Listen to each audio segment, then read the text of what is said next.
Meet Debbie Lee, a devoted mother of 3, married to loving husband Tom for 15 years, Al-Anon sponsor and vice president of Mothers Against Drunk Driving. Debbie is an outspoken advocate for the dangers of drug and alcohol abuse and attempts to pass her strong morals onto her children.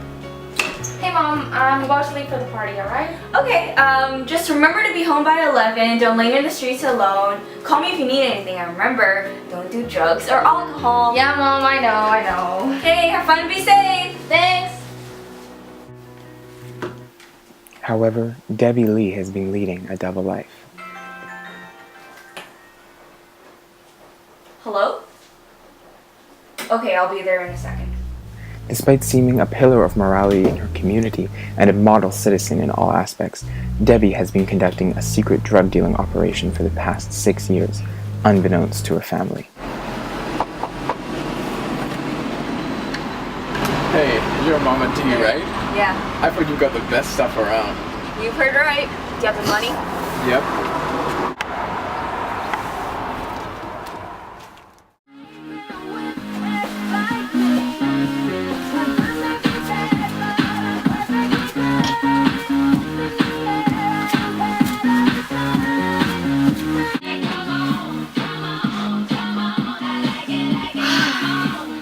Hey, want some drugs? Aren't they dangerous?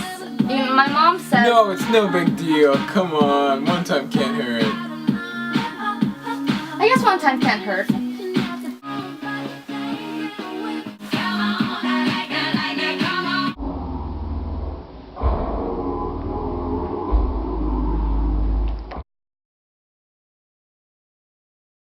It's Doris. Leave a message. Voicemail again? Young lady, it's already 11:05. Where are you? We're having a serious talk when you get home. That better be her. Hello? Debbie Lee? Yes, what's going on? Hello, I'm Officer Nacho. I have unfortunate news. Your daughter Doris overdosed on ecstasy at a house party and is in the hospital right now in an uncertain condition. Oh my god, how could this happen? I know exactly how this happened. Her strain has led us to a drug dealer that has been eluding us for quite some time now. Hello, Mama D. What? I don't know what you're talking about. I'm the vice president of Mothers Against Drunk Driving. I'm an AA sponsor. You can't... Enough! Debbie Lee, you have the right to remain silent. Anything you say can and will be used against you in a court of law. You have the right to an attorney. If you cannot afford one, one will be appointed to you. But how could this have happened?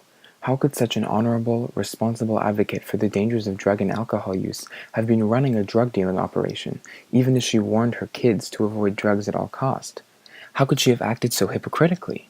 How could she have acted so out of character? This is exactly the subject of David DeSteno and Piercalo Valdesolo's 2011 book, Out of Character: Surprising Truths About the Liar, Cheat, Sinner, and Saint Lurking in All of Us. In it, the authors argue that, quote, our understanding of the concept of character, what it is and how it works, is fundamentally wrong, end quote. Generally, we tend to think of character as something fixed and ingrained, a set of behaviors and attitudes adopted early on in life that remain static from then on. The issue with this mentality, as the authors explain, is that it means that anyone who acts out of character is actually revealing their true nature. This would mean that despite all her virtuous behaviors in the community, Debbie Lee was always an inherently morally corrupt person. She was simply masquerading as a morally upright person. But this doesn't quite make sense. As the authors put it, quote, should a single moral failing erase a lifetime of good behavior? End quote. Surely not. And so, our gov of character, as consistent and stable, must be flawed. Instead, DeSteno and Valdesolo argue character is a dynamic, fluctuating system of traits and ethics that can be easily influenced by both internal processes and our environment. A typical view of character that the media has also heavily portrayed pictures two dueling forces influencing our decisions, the devil and the angel sitting on our shoulders. Whichever force we side with most often determines whether we are saintly or sinful. However, DeSteno and Valdesolo argue that this simplistic view does not effectively capture the complexity of character, and fails to do so in three main ways. Although DeSteno and Valdesolo believe that there are two mechanisms that fight to shape our decisions and actions, they believe they are quite different from the angel and devil we often picture. Firstly, the quote, dueling voices that shape our decisions and actions don't represent stateliness and sin. Secondly, neither one of the forces is more likely to lead to our happiness and fulfillment any more than the other.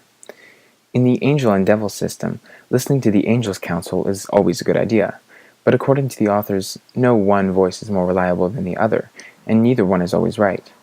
Instead, the key is trusting each voice at different times. Thirdly, the two dueling voices are not always given equal time to speak.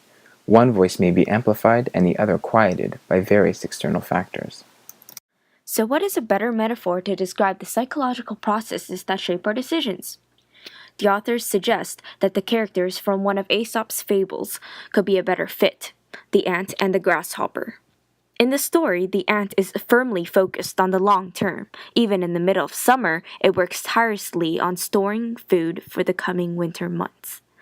Conversely, the grasshopper prefers to enjoy itself in the short term, participating in recreational activities and leaving planning for the winter until the cold sets in. So, according to DeSteno and Valdesolo, the dueling voices in our heads are not representing vice and virtue, but instead long-term and short-term rewards. They emphasize that even though we may assume the grasshopper, the force focused on pleasure in the short term, is the one more inclined to do sin, this is not the case. Quote, both the systems of the ant and the grasshopper are looking out for our best interests. They just do so in different time frames. End quote. While the grasshopper is urging you to consume a sugary treat, to make an impulsive purchase, or to trick a coworker so you'll get the promotion, it is also encouraging you to stand up to a bully, to run into the street to catch your baby stroller, or to surprise your partner with flowers. Similarly, while the ant is telling you to save money instead of splurging on the iPhone 6, to practice piano instead of watching television, and to resist the temptation to cheat on your spouse, it is also telling you to spend hours playing piano even when you'd rather go out, where you could make several new and exciting connections, and to stick with your unsatisfying relationship even when you could be meeting Mr. or Mrs. Right, or a right of any gender.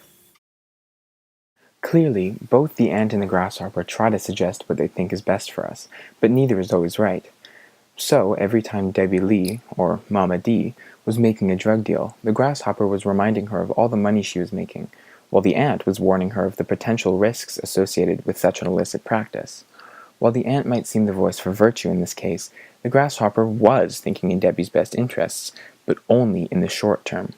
She was able to supplement her husband's income and so relieve him of some of the stress he experienced at work, and she didn't have to get a part-time job, so she could spend more time volunteering in her community. Her children could go out to more movies, they could afford to buy more organic produce, and she could buy the family better gifts at holidays. While Debbie's stint as a drug dealer resulted in her arrest, as the ant had warned could have happened, the illicit sales certainly would have been worth it, at least from a material and not a moral point of view, had she not been caught. However, listening to the ant alone would have prevented Debbie from making easy money that could have increased her family's level of comfort. So, listening to either voice can lead to both risk and reward. But how could Debbie have acted as such a hypocrite? She preached about the dangers of drug use and yet secretly dealt drugs herself. DeSteno and Valdesolo argue that even the people who seem the most righteous can make decisions that in retrospect seem poor and hypocritical. It all depends on the circumstance of the decision. Debbie's family was struggling for money, and so the operation seemed like a good idea. She might have thought, I know drug use is bad, but I'll just deal for a while until we're back on our feet. In one experiment, the authors demonstrate that everyone has the capacity to act hypocritically without even realizing it. We wanted to examine hypocrisy in a lab setting. To do so, we first had to create hypocrisy in our subjects. We deceived our subjects into thinking we wanted to examine problem-solving skills. They would have to complete one of two tasks. One would be a simple picture hunt that would take up to 10 minutes. The second would be a set of complicated problems that could take up to 45 minutes. We told our subjects that whichever task they did not complete would be completed by a second person, and that they were the deciders of which task the participant following them would have to complete, the easy 10-minute one or the arduous 45-minute one. In reality, all of our subjects were going to be deciders. The subjects were given a coin flipping machine, which they could optionally use to randomly decide who would get each task.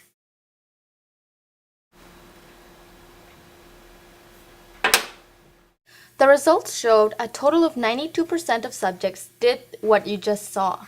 They did not use the coin to fairly decide who would get each task. Instead, they themselves chose to do the easy task, leaving the harder one for the following participant. At the end of their task, the computer showed them a question which was crucial to our experiment. The question was, how fairly on a scale from not at all to very much did you act on the assignment procedure? People that took the easy task, like Bo, rated their actions on average around the middle of the scale. They felt that their decision to take the easy task and give the harder task to the following participant was a fair one.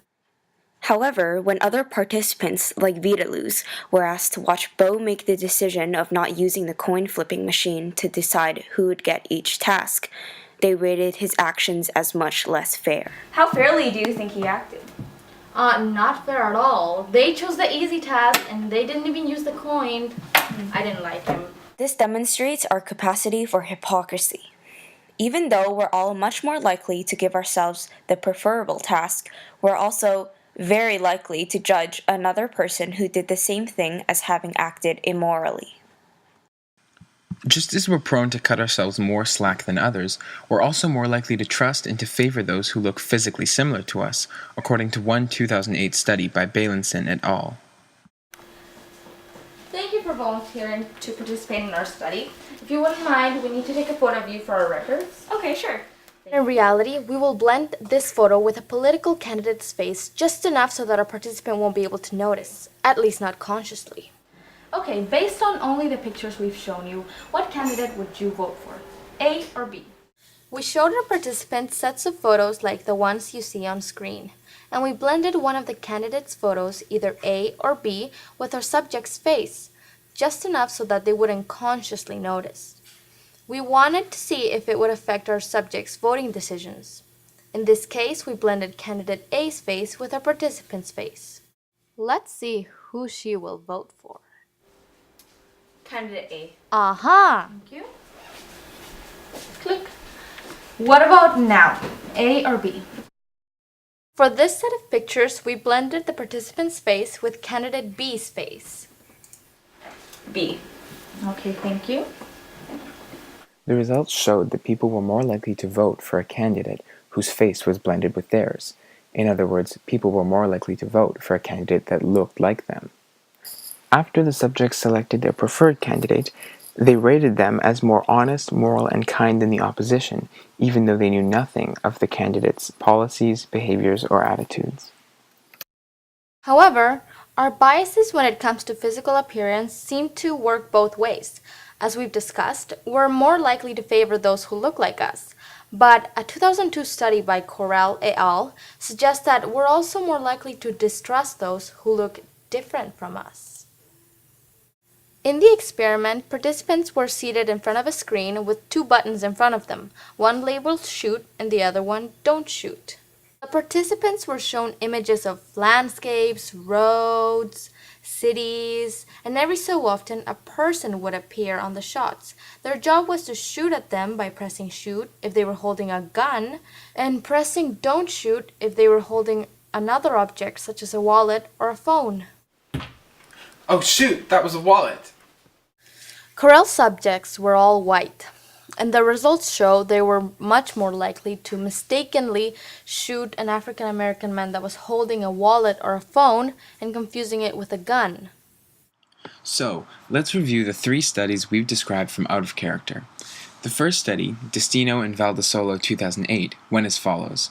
Participant A was presented with 2 tasks, one easy and one difficult, and was told that they needed to complete one task and that participant B, who would come in once they were finished, would have to complete the other.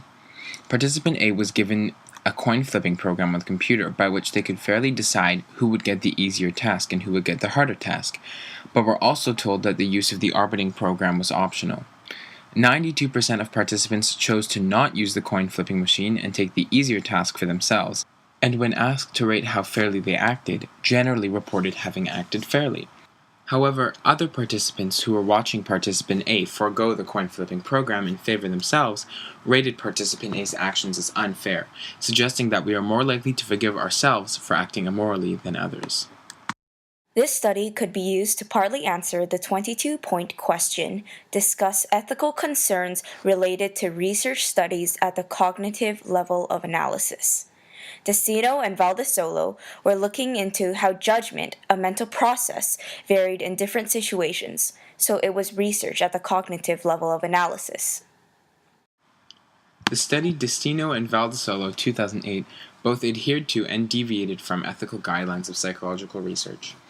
In the trials where there was another participant watching Participant A and judging their behavior, Participant A, whose name was Alex and who acted in every trial, knew of the real aim of the study and was acting as the researcher's accomplice. He was instructed to always forego the coin-flipping program and to give himself the easier task, and he knew that the aim of these trials of the experiment was to see how the observing participant would rate his behavior. However, Alex was a student at the university at which the experiment was held, and all the observing participants in the experiment were his peers and fellow students. DeSteno and Valdesolo mention in Out of Character that since the experiment took place over a period of several weeks, the observing participants weren't debriefed and informed of Alex's role as an actor in the study until it had been a week or two since some of them had participated in the experiment. The authors describe the student body's reaction as follows. Quote, Jack, one of the observing participants, wasn't the only one who gave Alex a dirty look when passing him in the hallway after the experiment. One woman even stopped to lean in, look disparagingly at him, and whisper, I know what you did. Alex was shunned, a moral outcast. Good thing for him, he was graduating soon. Unquote. Evidently, although Alex's body and mind were not the subjects of undue harm in the course of this experiment, his reputation may not have been left so unscathed. However, we can assume that before agreeing to act in this experiment, Alex was informed of the possible repercussions of his participation, so the experimenters may have been acting within ethical guidelines. The next study was Balanson et al. 2008, in which researchers blended pictures of participants' faces with those of political candidates and asked participants who they would vote for based solely on appearance. The majority of participants voted for whoever's face had been blended with theirs, whoever looked more like them. This study could be used to partly answer the 22-point question examining the biological, psychological, and social origins of attraction. As discussed in Chapter 8, Human Relationships, of our Crane textbook, physical similarity is a factor that is theorized to contribute to attraction. The findings of Balanson et al. 2008 could be used to evidence this theory in a discussion of the biological origins of attraction. The final study was Corral et al. 2002, in which participants played a game where in a very short amount of time they had to decide whether or not to shoot a dark figure based on whether it was wielding a wallet or a gun. Corral and his colleagues found that the all-white group of participants were more likely to mistakenly identify a phone or a wallet as a gun, and therefore to shoot when the man holding it was African American. When the man was white, they were much less likely to shoot. The participants espoused no racial prejudices and had no history of acting discriminatory, but nonetheless seemed to be engaging in racial profiling on the intuitive level. This study could be used to partly answer the 8-point question, explain the formation of stereotypes and their effect on behavior. Corral et al. Concluded that popular stereotypes of African Americans, such as their propensity for criminal behavior, likely contributed to the participants' increased likelihood to shoot them in situations requiring split-second decision-making. This study also demonstrates the grave consequences that could result from behavior influenced by racial stereotypes.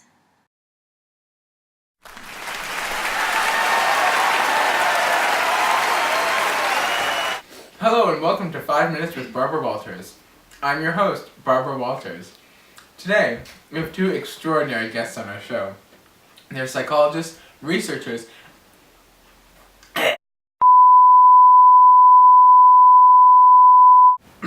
Sorry about that.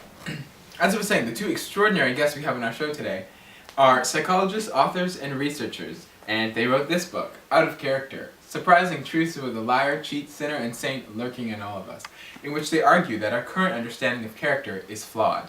Here to discuss their book, Piercalo, oh crap. Wait, what's his name? Valdesolo! Okay, Piercalo, Valdesolo, and David DeSteno. Hi, everyone! Thank you. So, what was your aim in writing Out of Character? Well, our aim in writing Out of Character was to improve the understanding and empathy between our readers and the people around them. We hope to reveal that even though someone may seem to be acting hypocritically, cruel, or bigoted, we all have the capacity to act justice and morally if the circumstances are right. Our character isn't ingrained. None of us is programmed to always do right or wrong. And we don't have an angel and a devil sitting on both of our shoulders, directing our actions all the time. Instead, when we make decisions, our long-term and short-term needs and desires are pitted against each other. And various factors such as our mood, our upbringing, and our financial situation can make one option seem much more desirable than another, even if it ends up leading to major consequences. Barbara, even the slightest manipulation of circumstances or of context can produce dramatic swings in behavior. So Barbara, we don't necessarily need to be more forgiving when people do wrong, but we need to understand that one wrong deed isn't necessarily a reflection of a corrupt character, and that one good deed isn't a reflection of a virtuous character.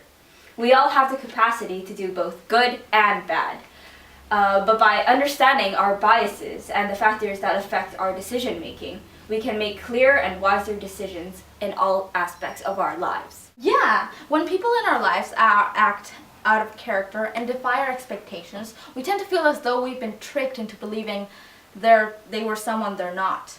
In reality, though, we've been tricked by our own brains, which are accustomed to thinking of character as something fixed, and to classifying any deviations from our expectations as strange and outlying behaviors. Once we realize that there is a thin line, quote from our book, between virtue and vice, we can better learn to cope with the confusion that arises when we and the people around us act out of character. Thank you, Barb. Wow, how truly amazing and insightful. I mean, I am just such a fan of your book. I love the part where you talk about your first relationship and Piercalo, your mother's struggles with alcoholism. I mean, so incredible and brave. But Barb... Reminds me, every one of you is going home with a copy of Out of Character. You're going home with one, you're going home with one, everyone gets Out of Character! Yay! Thank you again. I've been Barbara Walters, and this has been Barbara Walters for 5 minutes? I can't remember the name of the show.